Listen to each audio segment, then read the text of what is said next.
are St. Maarten. You are St. Maarten. The URSM, the Unified Resilient St. Maarten Movement, being a political movement, will be hosting a weekly radio program called You Are St. Maarten, every Wednesday from 6 to 7 p.m. on the Radio Mix 94.7 FM. I myself, Dr. Messalina, the political leader of URSM, will be hosting this radio program in which current issues, actualities and general topics will be discussed with the people of St. Maarten. So join us every Wednesday on Radio Mix 94.7 for our radio show You Are St. Maarten. You are St. Maarten. You are St. Maarten. Dear people of St. Maarten, good evening. Welcome to your radio program You Are St. Maarten on Radio Mix 94.7 FM. As you know, I myself, Dr. Messalina, will be your host in this radio program. And of course, I am the surgeon serving the people of St. Maarten since 1999. And I am the founder and political leader of this dynamic new political movement called URSM, the Unified Resilient St. Maarten Movement, since October 10, 2021. As you know, this URSM is a political movement. It stands for Unified Resilient St. Maarten Movement. And the intention is that this URSM will contest the upcoming parliamentary elections for country St. Maarten. As you know, the URSM stands for putting the people and the country above self and believes in educating and informing the people on all topics that we think is important for the people to be aware of. We strongly also believe from the URSM that there should be a sound balance between economic growth and the welfare status of our society. We are presenting a weekly program in which current topics, community developments and issues, and general matters concerning the people of St. Maarten are discussed. As you know, many times we have here with us a invitee in our radio program, and as the one that hosts this program, I always think who will be the next person that has an additional value in my program to contribute to well-balanced, correct information to inform the people of St. Maarten what is going on in our community. And knowing that I have a few concerns concerning this community, as for example, my full attention for the deficits in healthcare, my baby being the combating of poverty for our country, I have still one more concern, and that is the developments in the justice department of our society. As you know, the justice personnel from the Justice Ministry are struggling for years already through a concept of a word that has been many times used under us being the function book. And until now, even me, as being the leader of a political movement, not always understands and keeps overview of where are we standing now with the justice personnel of our country. We have to realize that the police officers, the immigration, those from the prison, they are all people that we need badly in our community, because if we do not have a well-organized and good informed Justice Department, I think we are going to get a lot of instability in our democratic system. And for that, for us to be well informed, there is no person better for us to have today in our radio program to inform us about the developments, about the personnel of the Justice Ministry of our country, than the very known person in the name of Mr. Cornelius Merks. As you know, Mr. Cor Merks is a man with a big heart. It started that he has been the prosecutor when he started in Sint Maarten. I can even recall that he has been named Person of the Year. He was so empathic and he was so with his heart at the right place for the people of Sint Maarten. And at the end now he has his own attorney, lawyer's practice in Philipsburg and trying to defend the people of Sint Maarten. And it does not surprise me that the police of Sint Maarten, the justice personnel of country Sint Maarten, has chosen Mr. Carmerks as their lawyer to see if he can help them, to see if we can get some clarification and some solution for the struggle of the people working for the Justice Department, as for example the Immigration Department officers and the police officers, and also those that serve at the detention center. Mr. Carmerks, a long introduction. For me it's a big honor and a big pleasure to have you here in our radio program. Mr. Carmerks, welcome today in our program. I applaud for myself because when I heard you talking to the people, good night everyone, in this show for what I call the doc, Mr. Messalina, when he called that that he was wondering who should I take now in my show, and then I thought he needs a victim. Because you're always looking for a victim if you're looking for something, but I am very glad I'm not a victim. I am the one who wants to advise and to assist in this radio program as much as I am able to do. And we know each other from far away as human beings. We know each other. We know each other from the political party we joined together in. And we also know each other when we both left that party. He went his way, I went my way, and today we are one way or the other together again. But not to strive for politics. I'm not here to support him. He has his own flyers. He has his own responsibility to get his voters. But I'm just here to explain some topics that should be the attention of more than one, just upcoming politician, but also a politician in place. Although I have been approached by 2 or 3 of them about what the Dr. Luc, I just call him Doc, that's easier for me, the Doc, that he invited me to get some clarity about what is going on. I am from the justice, and I still smell to the justice, because you never get off the smell of the nest where you come from. So, Doctor, thank you for having me, and let's go. Yes, Mr. Carr, I think there is no better person for me to ask.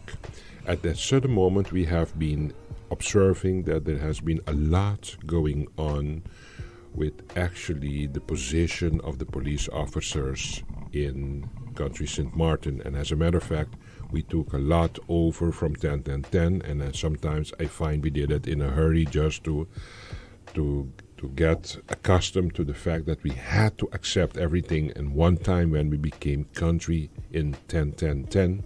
But all of a sudden we realized that we needed our own police department for our country, Sint Maarten. Every day there is something with the discussions going on between the workers in justice and, for example, the Minister of Justice. Mr. Carmerks, at a certain moment the information becomes so much that sometimes even myself, being on top of things, has the feeling that I'm losing a little the overview about what is this struggle and battle going on, and the recognition, the police force, for example, or the immigration personnel. What is it all about, this struggle that they are in for years already? Can you give us an idea and an overview on this? Yes, I can be short on that. You see, after 1010, everything should be arranged. Everything is arranged. But there's one big question. Why the police officers? Why the position from the police officers not? The judges have their qualifications. The prosecutors have their nominations. All official other employees have a functiebook. Everyone knows what they have to do. Only the police. Why? Why is it the police? Well, the police is a hot issue, and I don't know why it is a hot issue, because it is just easy to do as you can do. Since 1010, the rechtspositie from the police, should be in place. Several ministers have been in charge to arrange something for the police. Finally, we end up now with the police, after having many fights, many strikes, we end up now with a lawyer in place. So, I send a letter and we concentrate. We have a lot of issues. We have a lot of issues like overtime, like transportation expenses, like differences between immigration and police officers regarding overtime and the percentage of the overtime. There are a lot of issues, too much to talk about now in this program. I like to concentrate it like a doctor on where is the pain, and the pain is concentrated on two issues. That is the placement letters, and that is the payback that is promised by the minister in October 2021. I concentrated on that because if you have too much pain, you don't know how much doctors you need. If you can concentrate the problems to one or two problems, you can work on it.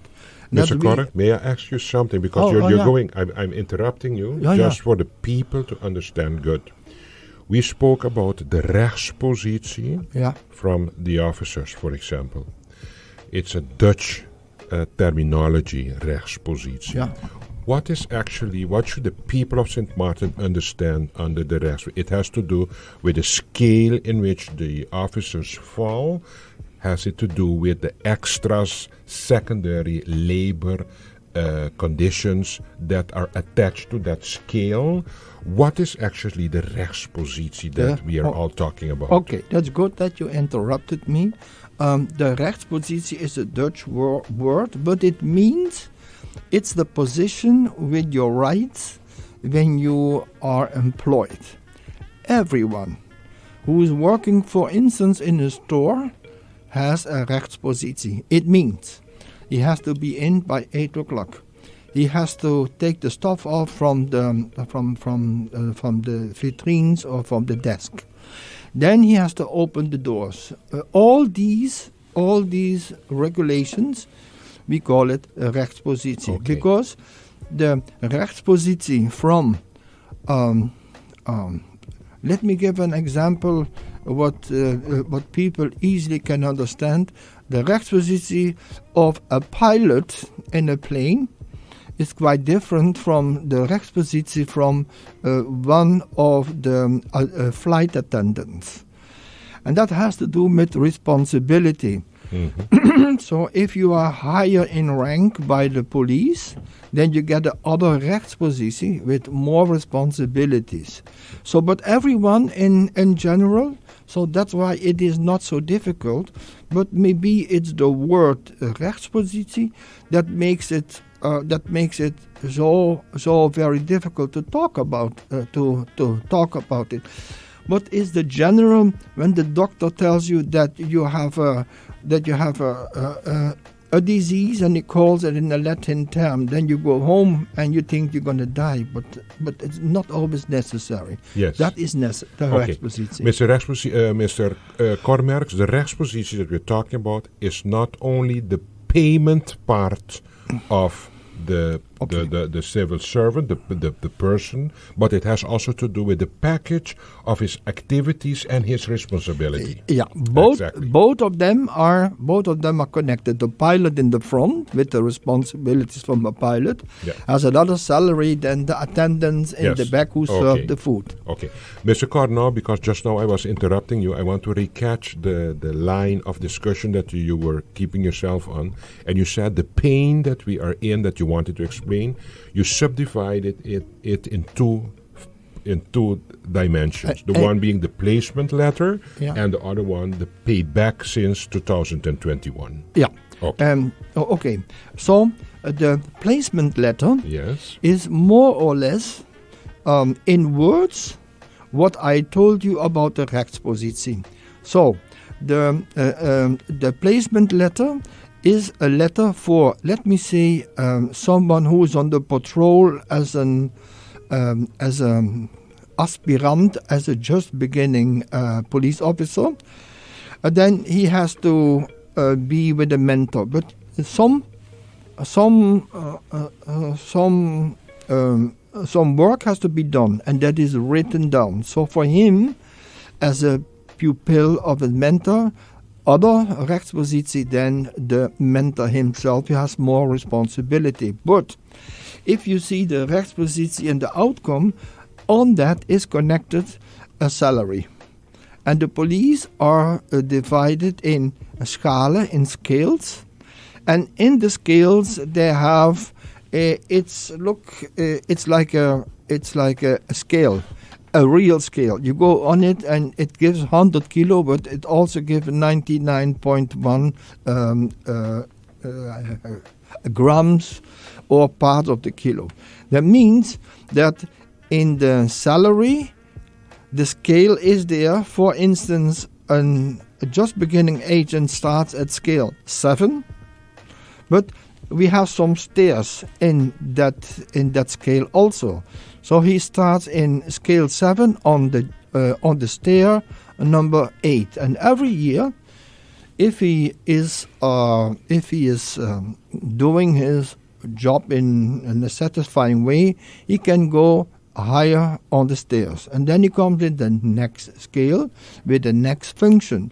But you cannot go to the next function if you do not have a rechtspositie for the next function. Yes. So if you do not have a rechtspositie in place, then you cannot make any policy to manage the police force. Even the corps chef, the chief of the police, has nothing to manage, just to come with water and the mop and to dig the water. That's But it. Mr. Cormers, what is now this placement letter that we are talking about, that we want to, what is that actually? The placement letter is the letter that should come from the minister, and that gives for every police officer, every individual, a subscription of his duties. Okay.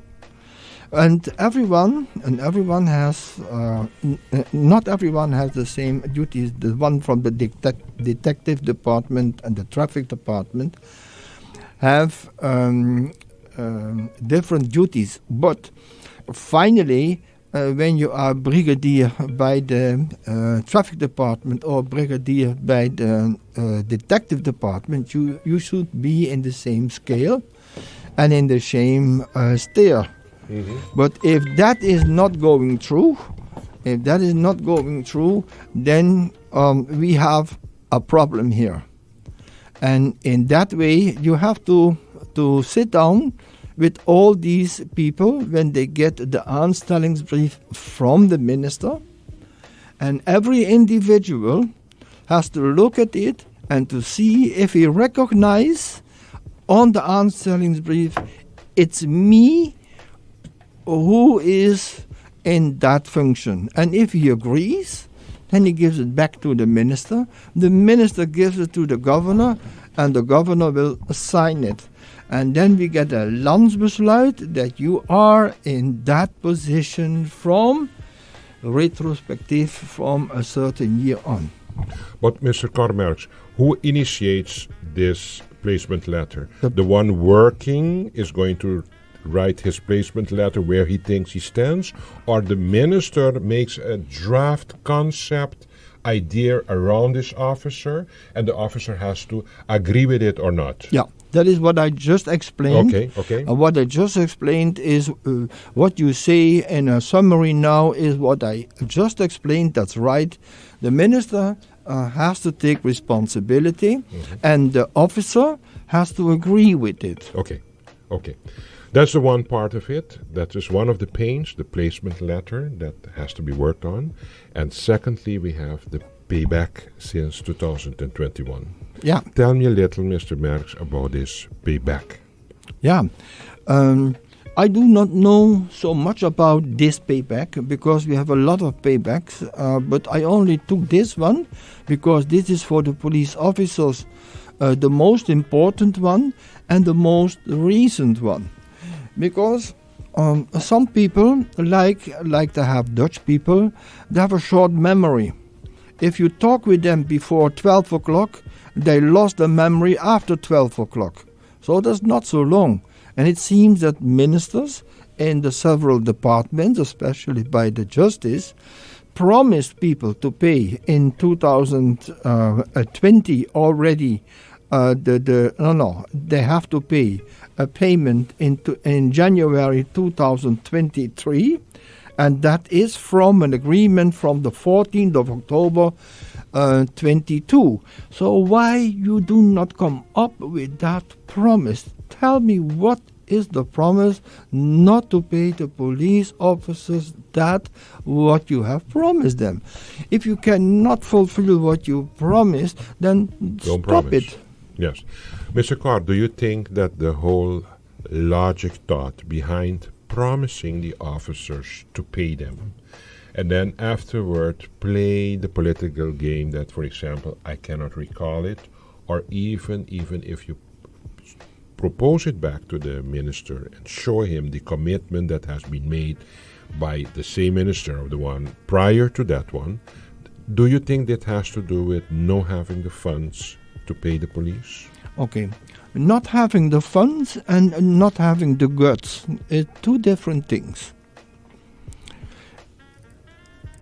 If someone, name it, you or me, or Dave, who is in this room also, want to buy a car and you don't have the money, what you going to do? Mm-hmm. Tell me, what you going to do? If I want the car, You want the car and you don't have the I money. can go for a loan. You go for a loan. Of course. So what is now surprising is, as a simple lawyer tells the Minister of Justice, if you cannot pay them, you don't have budget, go to the bank. We have banks here. Money is never a problem. Name me worldwide one country that went bankrupt, even not in the African countries. A country does not go bankrupt. By having a loan. No, because it is impossible. Even in Europe, where we had at a certain moment Greece went down close to bankruptcy. Yes. They got assistance from all the other countries. European countries, yeah. The country does not go bankrupt. Not having funds is one thing, but not keep up with the promise is another thing. Two different things. And I sent a letter, my first letter, and I told in the note, I can show you, see the covenant from 14 October 2022. Mm-hmm. What should I add to that? Mm-hmm. Mm-hmm. Okay. Mr. Carr, it starts to become very, very interesting what you are telling me, because at the end of the day, the way you are explaining it to the people of St. Maarten, it becomes very clear actually that it has also to do with actually committing to agreements that has been made also. I mean, at the end of the day, it's about giving follow-up to commitments and agreements. You know what I do not understand, Mr. Merks, is I do believe that a democratic balanced system relies on a stable justice system. That is a priori a condition sine qua non, as they say, to have a good, balanced, responsible democracy in a country is to make sure that you have a well-organized, stable, and comfortable justice system. If you do not have that, combined with education and healthcare, you can forget a balanced, stable country. And especially in this case, we are having here a young country as country Sint Maarten. We have our challenges in healthcare. We have our big challenges in education. And now I see that these justice issues are persistently keeping themselves busy without me seeing a light for a solution. Do you think, Mr. Kormers, that this functiebook and the payback of those employees from the Justice Department, do you think this will be on a short-term solve for countries? Because I think it will benefit the country if once and forever we can close off this chapter. Okay. If this is closed off in a short, will benefit the country, yes or no? It's the question. The benefit of the country is the trust you have in politicians and in ministers. If they are not trustful, if they do not keep up their promise, then we are lost. You see what's going on with the Justice Department in the United States. It's overruled by Trump at this moment. So it is not barely to have a quite good justice system, but healthcare, education, finance are, in this case, a proper necessary to get the democracy to a standard. And the Romans in the Roman Empire already told pacta sunt servanda. It means if you promise something, you should come forward with it. It's 2,000 years old. Yep. Mr. Kormers, this is a very interesting discussion. I realize that the time is flying. I will take a small break and we will be back in a few minutes. Dear people of Sint Maarten, welcome to the second half of our radio program You Are Sint Maarten on the Radio Mix 94.7 FM. As I have introduced in the first half of my radio program, today we have with us a very dynamic gentleman in the name of Mr. Kormers. And Mr. Kormers is a lawyer here in Sint Maarten. He is an attorney. Yep. And he is actually in the position that he is sitting here, he is representing the union, the APFO, and he is also representing the NAPB. These are the two unions that are representing the employees, the workers in the Justice Department, of the police force, and also those that he represents are those from the immigration.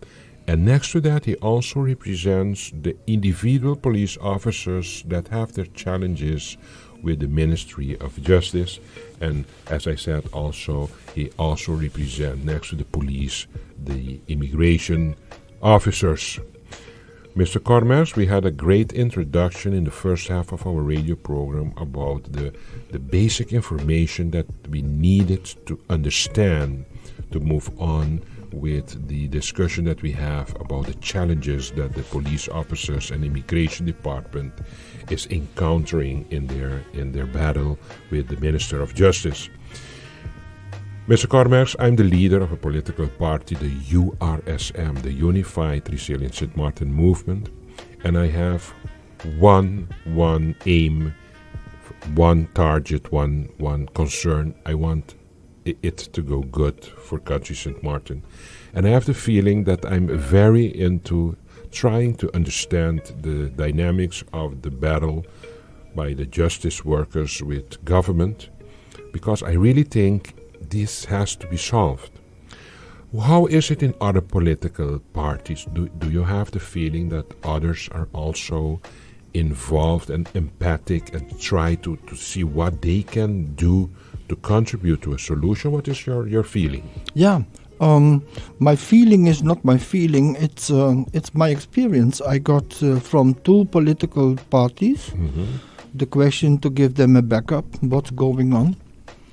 One of them told me that the overtime of the police is still in the Landsbesluit.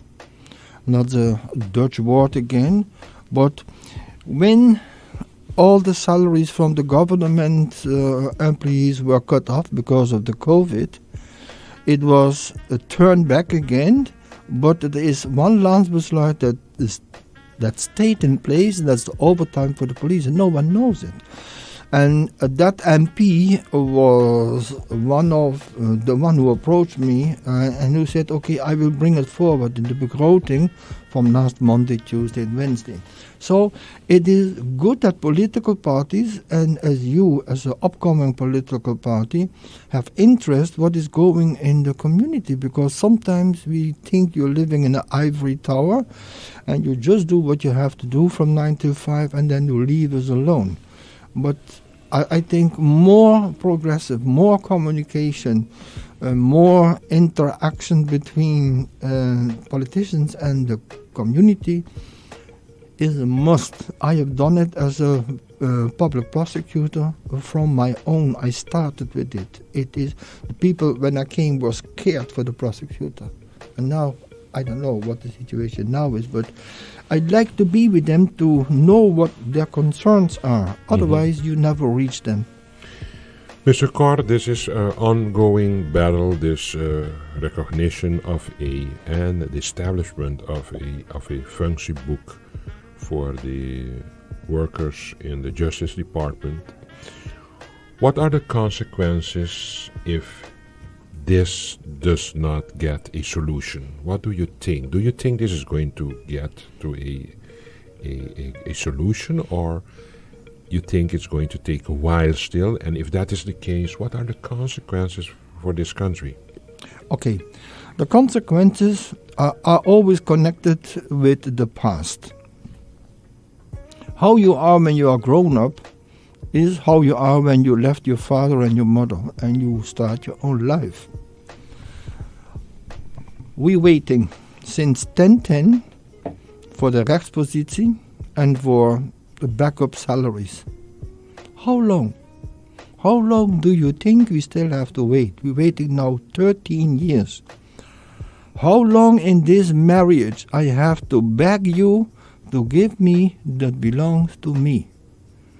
At a certain moment, there's a movie, and that movie is named Enough is Enough.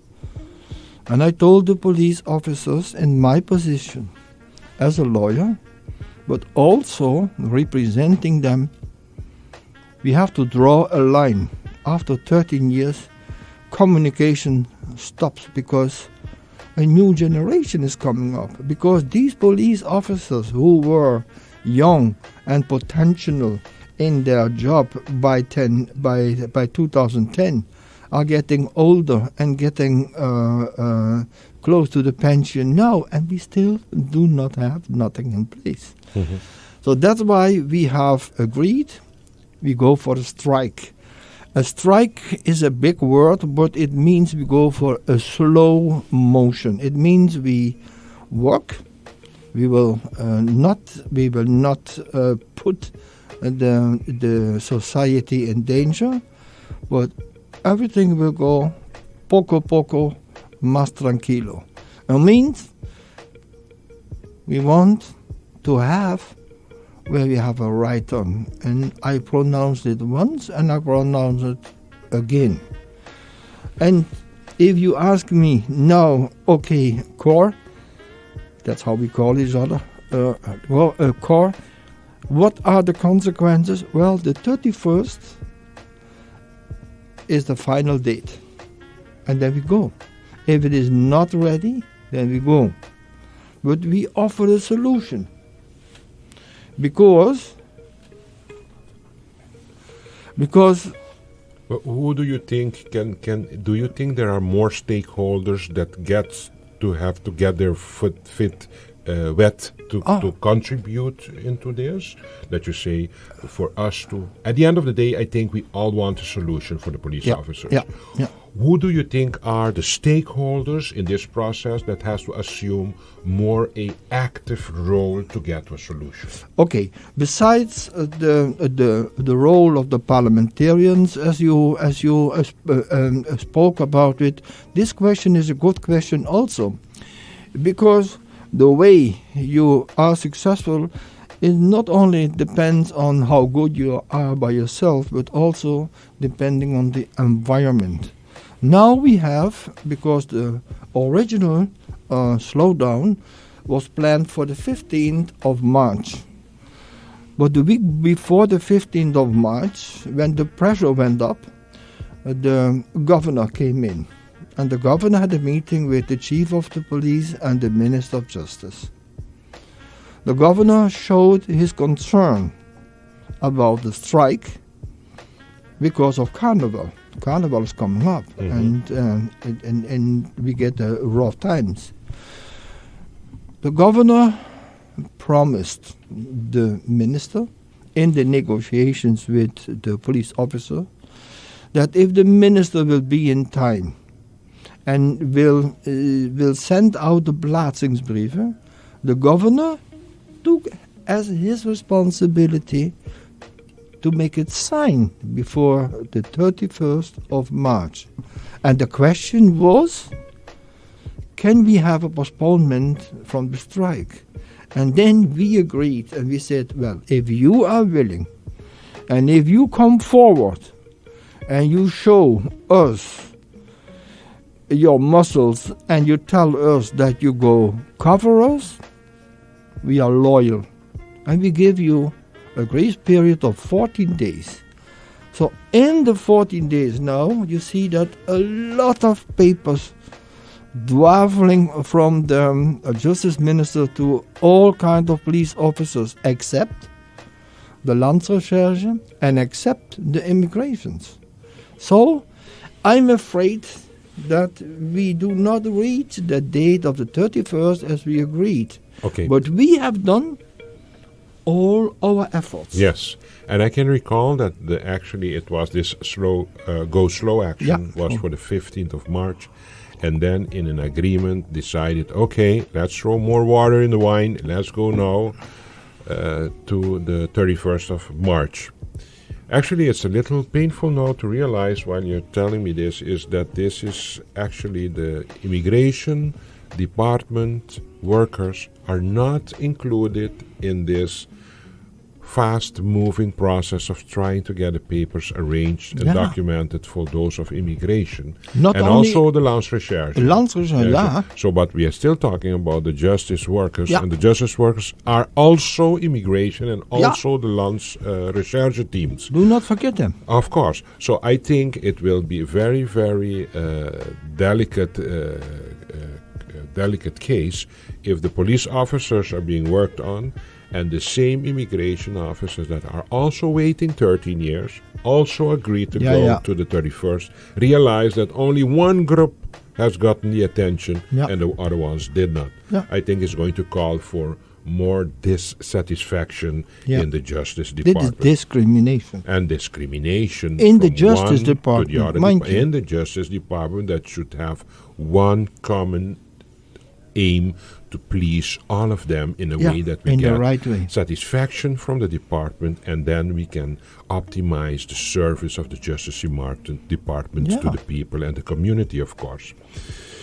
You know, Mr. Kormers, I want to stay positive as leader of the URSM, and I hope that there will come a solution for the Justice Department workers for Country Sint Maarten, because I really believe that we have actually abused and misabused all their efforts that they had to serve our people, to bring safety in the community. And at the end, when I have been benefiting as a citizen of this country from all the services of immigration, from the police, from the Landsrecherche, and all of a sudden I realized that their issues and problems are still not solved, I think we have some shortcomings to our people that have always put their own life at risk to keep us safe in this country. Mr. Cormerks, I have the feeling, the way you are explaining it, that actually the 31st of March is going to be the ultimatum in our discussion. No more discussion. There will be, as you said, Yeah. you can say that there will be no more discussions There after the is 31st. enough is enough. Words are not available anymore. It only, is what it is. Only money and the letters. And that's it. More we do not ask. The Justice Department in totality is expecting, as of the 31st, on the 31st, their placement letters and an agreement on the payback. Yeah, it's not only the Justice Department, it's the court. It is everywhere. It's the traffic department. It's everywhere where police is necessary. Then you will feel. Yeah. Then you will feel how much you need these police officers. Yes. Then you're gonna realize how dependent we are on them. Yeah. Of course. Great, Mr. Merks, we are ending. We are in the last phase of our radio program here for today. I would like to give you in closing the opportunity for you to give your last word before the 31st of March about what you think is the best for us to get to a solution for this problem. Okay, the best thing is come and sit with us and negotiate. Or talk about it, because in a marriage you cannot always ignore each other. Maybe for 1 week, 2 weeks. Maybe the children do not behave and father or mother get in a fight, but not for 13 years. For 13 years your kids are growing up. For 13 years a lot of things happens in your life. For 13 years police officers' life changing. They have kids going to the afternoon school. Who's gonna pay for that? Now lately, the day before yesterday, a letter came in from the minister that every police officer, mandatory, has to go to a course to learn English, to learn Dutch, and to be a BOA. A BOA means an auxiliary police officer. And on behalf of all the police officers, I wrote the minister, we do not go there. We do not move any step anymore, because if you force us mandatory to go to a course, then we do it in the hours of our service and at the expenses of you. Because, doctor, where is the female police officer who works a shift of 8 hours? She has a home to go home, 1 or 2 kids, has to prepare food. Can you mandatory have the obligation for that officer to go to St. Peter's or to the Sundial School to learn Dutch or to learn something about the police work? If you fair, and you know it as a doctor, and I know it as a lawyer, if we have to upgrade our knowledge, the company pays for it. There is no company, or in the uncivilized countries, where the workers get educated in the benefit of the work on the expenses of the employer. Mm-hmm. But the Minister of Justice wants to take a sneak in this way, and I tell you this because this came in 2 days ago, and I tell you now, maybe you're the first one who know it, we do not accept it, neither the immigration and neither anyone else, because be fair, all these people from Holland who come here, do they first have to do a course English? Do they first have to learn papiamento? Do they have to do it after the shift when they finish, when they dead and they go home, they want to go to the beach? Why that difference? Yeah. Explain that. We did not get any explanation. We don't do it. Very good. And especially imposing these types of proposals on the workers without any deliberation between and not forgetting, not giving follow-up to agreements that has been made, I think is actually going a step too far at this particular moment. Mr. Merckx, as a leader of a political movement, the URSM, I'm also very, very concerned about the development, what is going on now in the Justice Ministry, in the Justice Department, for all the justice workers. I have great respect and I'm very grateful, very thankful for what the police officers, the immigration, the personnel of the detention center, for the Landsrecherche, what they are all doing, what they all have done for our people, for our country. But I really believe now, as a leader of this political movement, that it's time now to give back to the officers, to the police officers, to the immigration officers. No. And give back what they deserve, what they are right police to officer, have. no, I do not agree, because that is a word in St. Maarten always comes up, give back. Police officers have nothing to give back. If they would have $1, they would give it to the Minister of Justice to make sure that justice is done. But you cannot give back if you take a lot from someone. Excuse me, but I have to interrupt you. But this is a common saying to give back. But I do not give back if it is stolen from me. Okay, I understand. And correctly, I understand. It's very good stated, Mr. Cor.